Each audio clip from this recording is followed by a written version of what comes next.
Hello everyone, I am Shefali Verma, a preschool trainer, NSD artist and a storyteller. तो आज मैं आपके लिए लेके आई हूँ एक कहानी। एक शहर था और उसमें एक व्यापारी रहता था जिसका नाम था वीरभान। वीरभान बहुत सक्सेसफुल था अपने बिजनेस में, उसका व्यापार बहुत अच्छा चल रहा था। एक दिन दूसरे शहर से उसका एक मित्र मिलने के लिए आया।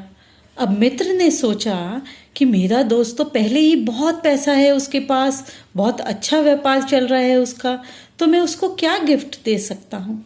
तो उसने एक खास चीज़ खरीदी। उसने अपने मित्र के लिए, वीरभान के लिए एक तोता खरीदा। अब हमें मालूम है कि कुछ तोते बोलते हैं, मगर ये जो तोता था ये गाता था। तो अब उसने अपने मित्र को ये तोता गिफ्ट किया। वीरभान बहुत खुश हुआ और उसने उस तोते के लिए एक पिंजरा बनवाया।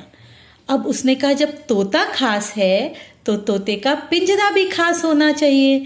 तो उसने अपने तोते के लिए बनवाया ये सोने का पिंजरा और उसने अपने इस तोते को इस सोने के पिंजरे में रखा और बहुत बढ़िया बढ़िया खाने को वो उसको देता था।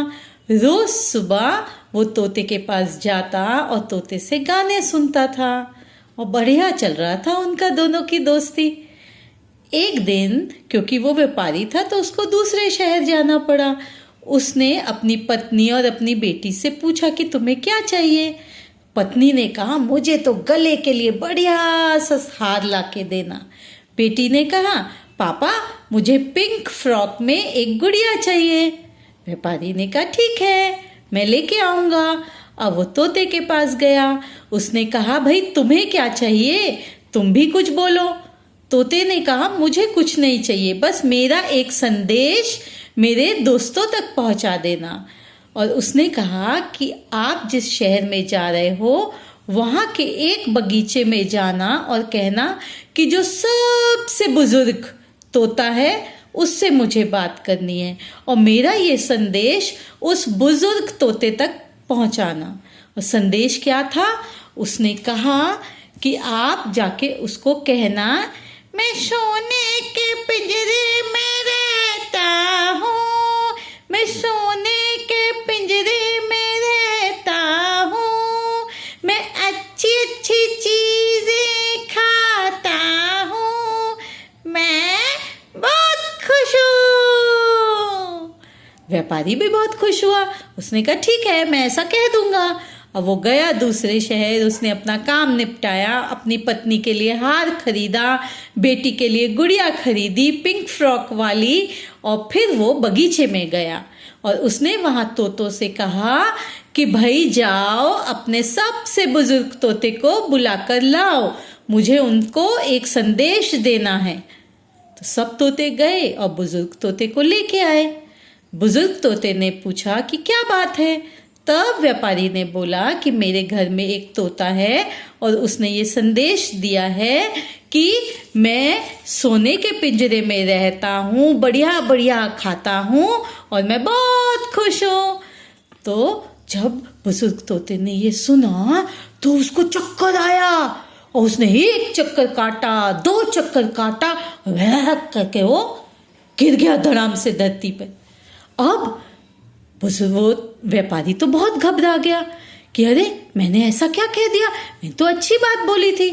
खैर वो दुखी होकर वापस घर आया और उसने घर आकर अपनी पत्नी को तोहफा दिया, अपनी बिटिया को फ्रॉक दी और जाकर बड़े उदास मन से वो तोते के पास गया और उसने उसको सारी बात बताई कि ऐसे मैंने बताया और वो तोता तो बेहोश हो गया तुम्हारा। अब ये सुनते ही व्यापारी का जो तोता था उसको भी चक्कर आया, एक चक्कर काटा, दो चक्कर काटा, वह करके वो भी पिंजरे के अंदर गिर गया। व्यापारी तो घबरा गया, हाँ मेरा तोता मेरा तोता। और उसने जल्दी से पिंजरा खोला और तोते को पिंजरे में से बाहर निकाला। उसने बहुत उसको पानी पिलाया, हिलाया, मगर तोते को कुछ भी नहीं हुआ, तोता करके गिरा रहा। तो बहुत दुख हुआ, रोया भी वो थोड़ा सा। फिर वो अपने बगीचे में गया और उसने कहा कि चलो अब इस तोते को मिट्टी के अंदर दबा देता हूँ। तो उसने उस तोते को रखा और ज़मीन खोदने लगा, और जैसे ही खोदने के बाद उसने पीछे देखा तो तोते को जैसे ही वो लेने लगा, वो तोता तो फुल करके उड़ गया।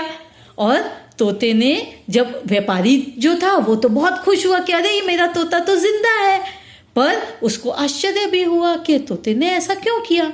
तब तोते ने बताया कि अरे व्यापारी, तुमको नहीं पता, ये संदेश मैंने पहुंचाया था अपने मित्रों के लिए कि वो मुझे कोई उपाय बताएं, और जैसा उन्होंने उपाय बताया वैसा ही मैंने भी किया, और तुमने पिंजरा खोल दिया और मैं अब उड़ रहा हूँ।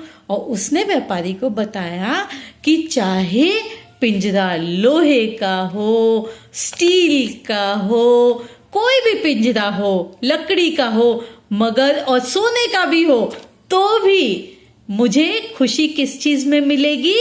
आजादी में। और उड़ते उड़ते उसने बोला, देखो ईश्वर ने हमें पंख दिए हैं उड़ने के लिए, तो हमें उड़ना अच्छा लगता है। हम उड़ते हैं, ऊंचे ऊंचे जगह पे जाते हैं, कभी पहाड़ पे, और यही हमारी जिंदगी है। हमें पिंजरे में रखकर अच्छा नहीं कर रहे हो तुम। तो व्यापारी को बहुत अफसोस हुआ। फिर व्यापारी ने भी सोचा कि हाँ, बात तो बिल्कुल ठीक है। अभी देखो, जैसे ये लॉकडाउन का टाइम चल रहा है ना, तो हम सब घर में बंद हैं। कितने टाइम से हम अपने रिश्तेदारों से नहीं मिले, हम मॉल घूमने नहीं गए, हम पिकनिक मनाने नहीं गए, हम किसी दूसरे शहर रिश्तेदारों के पास नहीं गए, तो हमें अच्छा नहीं लग रहा। तो ज़रा सोचो कि अगर 2-3 साल में हमारी ये हालत हो गई है, तो हमने कितने सालों से जो पक्षियों को हम पिंजरे में बंद करते थे, क्या वो अच्छी बात है? नहीं, ऐसा हमें बिल्कुल नहीं करना चाहिए। तो हमें पक्षियों को आज़ाद छोड़ना चाहिए। सोचो कि उन्हें कितना अच्छा लगता होगा ऊंचा ऊंचा उड़ना, बादलों की तरफ जाना। तो आज से हम ये प्रण करते हैं कि हम कभी भी पक्षियों को नहीं पालेंगे और उन्हें पिंजरे में तो बिल्कुल नहीं रखेंगे, और बल्कि हमें तो एक बर्तन में पानी रखना चाहिए। हमारे घर में बालकनी है, छत है, तो हमें उधर पक्षियों के लिए अनाज और पानी रखना चाहिए। ओके फ्रेंड्स, कैसी लगी कहानी? कमेंट करके बताना। Okay, bye bye.